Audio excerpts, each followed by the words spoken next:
Hello everyone, this is the video for class 8 chapter number 5 disasters from Cambridge Connection Geography। पिछली काफ़ी सारे topics और हम discuss कर चुके हैं दो वीडियोस में, पार्ट 1 एंड पार्ट 2 में। आज के इस वीडियो में पार्ट 3 में हम केस स्टडीज़ के बारे में बात करेंगे। Floods in Assam and Bihar, जो कि बहुत ही कॉमन है। असम के बारे में बात करते हैं। Floods are not new in Assam as the state is frequently ravaged by floods. मतलब जो असम में फ्लड्स आते हैं ये कोई नई बात नहीं है। इस स्टेट में फ्रीक्वेंटली फ्लड्स आते रहते हैं। There are several instances of disastrous floods. बहुत सारे एग्जाम्पल्स हैं ऐसे फ्लड्स के जिसने पूरी तरह से तबाही मचाई है, including the one that washed away nearly half of the Dibrugarh in 1950। एक जगह का नाम है जो मतलब एक एग्जाम्पल दिया जा रहा है कि 1950 में एक ऐसा फ्लड आया था जिसने उस पूरी जगह को बहा दिया था। The two important river system of Assam. Assam की जो दो इम्पॉर्टेंट रिवर सिस्टम है वो हैं ब्रह्मपुत्रा नॉर्थ में and Barak in the south, cause most flood in the state. तो इन्हीं के वजह से, मतलब इनमें ओवरफ्लो जब हो जाता है वाटर, तो उस वजह से जो बाढ़ है वो वहाँ आती है। The major factor responsible for floods in Assam's are. अब वो मेजर फैक्टर्स जो रिस्पॉन्सिबल हैं फ्लड के लिए असम में वो क्या हैं? Abundant rainfall owing to its location in the monsoon belt. मतलब जब मॉनसून का समय आता है उस वक्त वहाँ पे बहुत ज़्यादा बारिश होती है, ये एक कॉज है। दूसरा, अर्थक्वेक प्रोन जोन। असम एक ऐसा एरिया है जिसमें फ्रीक्वेंटली अर्थक्वेक्स आते रहते हैं। डिफॉरेस्टेशन वहाँ पे काफ़ी ज़्यादा लार्ज स्केल में होता है। इंक्रीज्ड लैंड यूज, ऑब्वियसली जब डिफॉरेस्टेशन इसीलिए किया जा रहा है क्योंकि ज़मीन की ज़रूरत वहाँ पे ज़्यादा हो रही है।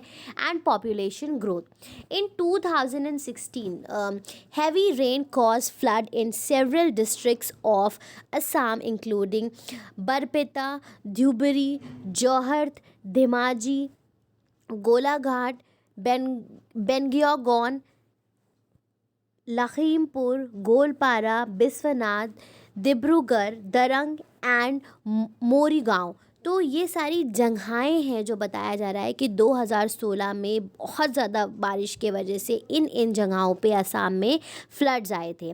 The floods affected about 1.6 million people.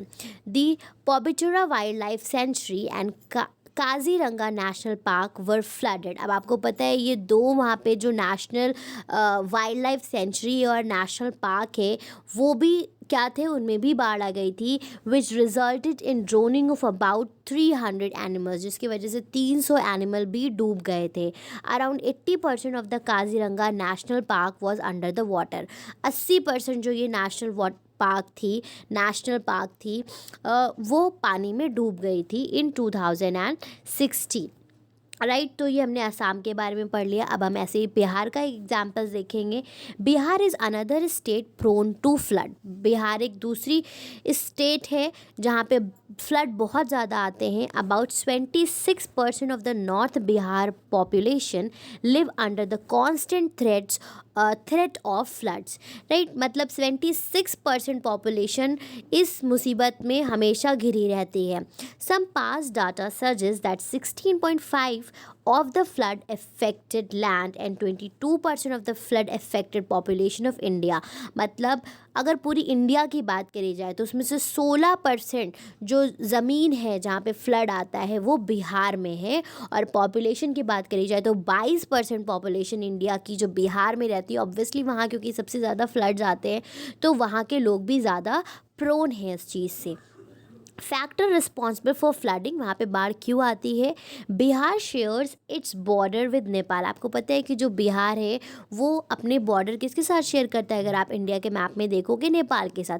Heavy rainfall in the eastern and central mountains of Nepal causes river like Narayani, Kosi, Bagmati to overflow. तो अब जो वहाँ पे रिवर्स हैं, क्योंकि वहाँ पे जो सेंट्रल माउंटेन्स की जो रेंज है वहाँ पे बहुत ज़्यादा बारिश होती है, तो उसकी वजह से ये सारी जो रिवर्स हैं ये ओवरफ्लो हो जाती हैं when these rivers enter Bihar. अब जब वो बिहार में इंटर करती हैं, the heavy flow of the water break their banks and causes flood in the nearby plains. तो उसकी वजह से क्या होता है, ऑब्वियसली जब पास वाले एरिया में बहुत ज़्यादा बारिश हो रही है, नदियाँ बह रही हैं, तो वो बिहार में जब इंटर हो रही हैं तो वो पानी वहाँ लेके आती है, वहाँ पे फ्लड आ जाता है। Floods have claimed thousands of lives and damaged assist worth million in Bihar. मतलब बहुत लोगों की जानें गई हैं और बहुत नुकसान हुआ है। It has been estimated that more than 1.7 billion people in Bihar are affected by flood।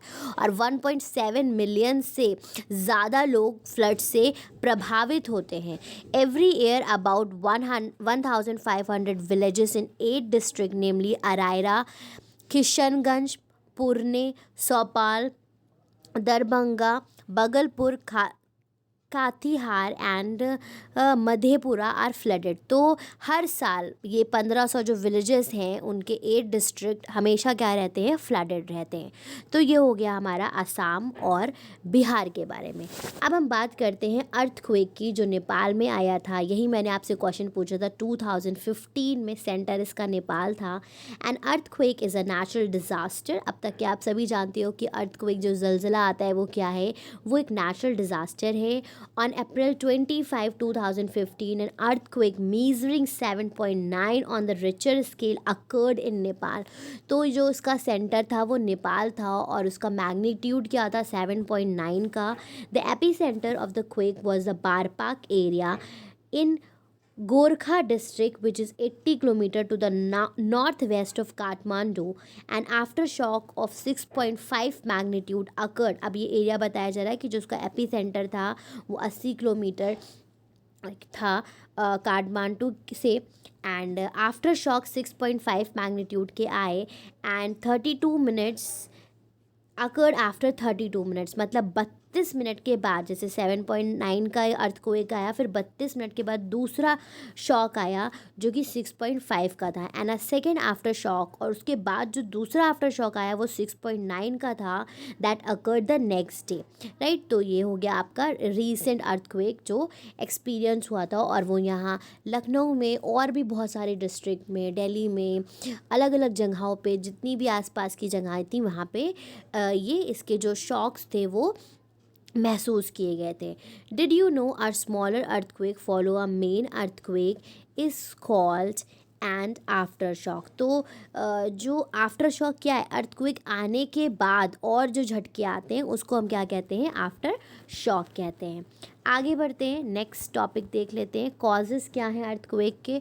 The earthquake was a result of a sudden thrust along the main fault line where the Indian plate subduct beneath in Eurasian plate। तो आप यहाँ picture में देख सकते हैं, this is the Eurasian plates. मतलब यहाँ का जो एरिया है, this is the Eurasian plate and India की जो लैंड है that is the Indian plates. तो इनके बीच में जो थ्रस्ट क्रिएट हुआ या फॉल्ट हुआ, जो क्रैश हुआ, उसके वजह से ये अर्थक्वेक आया था।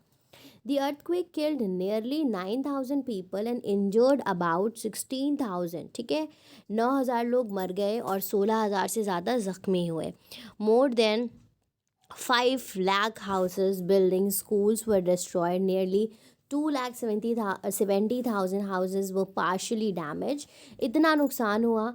Structure with historical importance like Kathmandu दरबार square, Bhaktapur Durbar square, Boudhanath stupa, Changu Narayan temple that were the part of UNESCO. ये सारे historical places UNESCO world heritage sites were completely damaged in the Kathmandu Valley। This earthquake also triggered an avalanche on Mount Everest killing 21 people। और उसके साथ साथ इस earthquake की वजह से एवलांच भी आया जिसकी वजह से 21 लोग माउंट एवरेस्ट पे मर गए थे।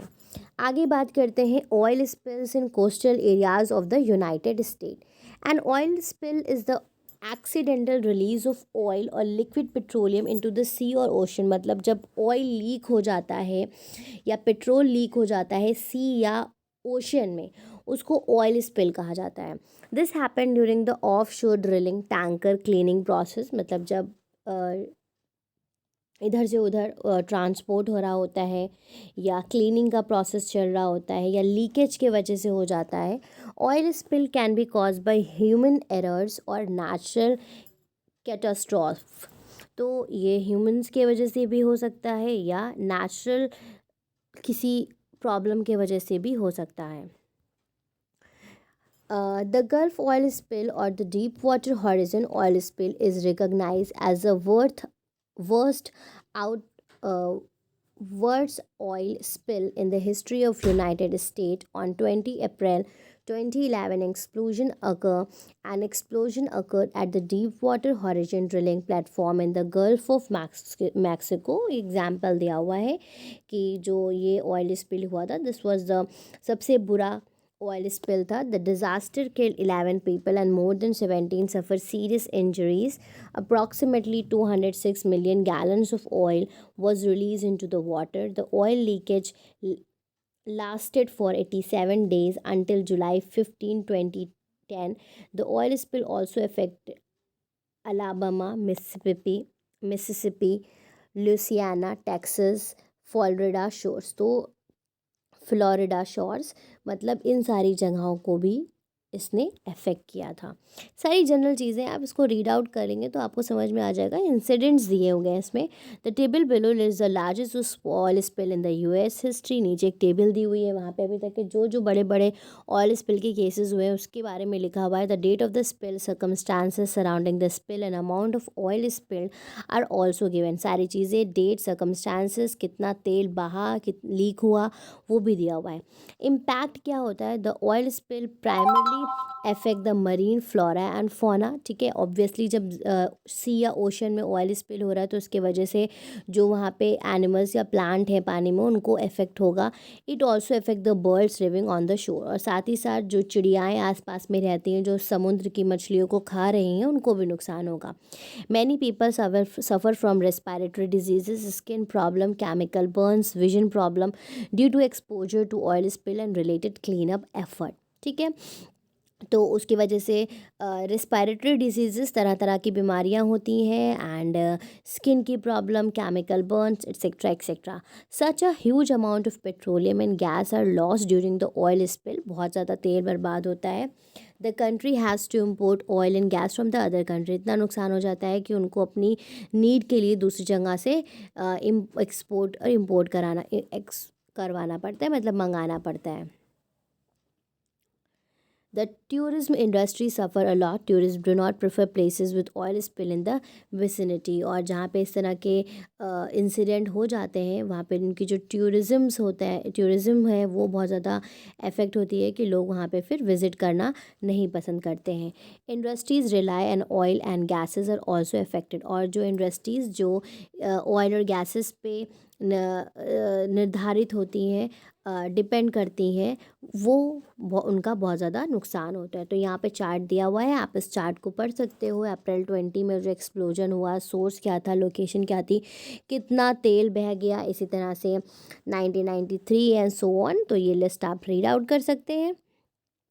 उसके बाद एट ए ग्लैंस देख लेते हैं। डिज़ास्टर्स दो तरह के होते हैं, नेचुरल जो कुदरती होते हैं, मैन मेड जो ह्यूमन की एक्टिविटीज़ के वजह से होते हैं।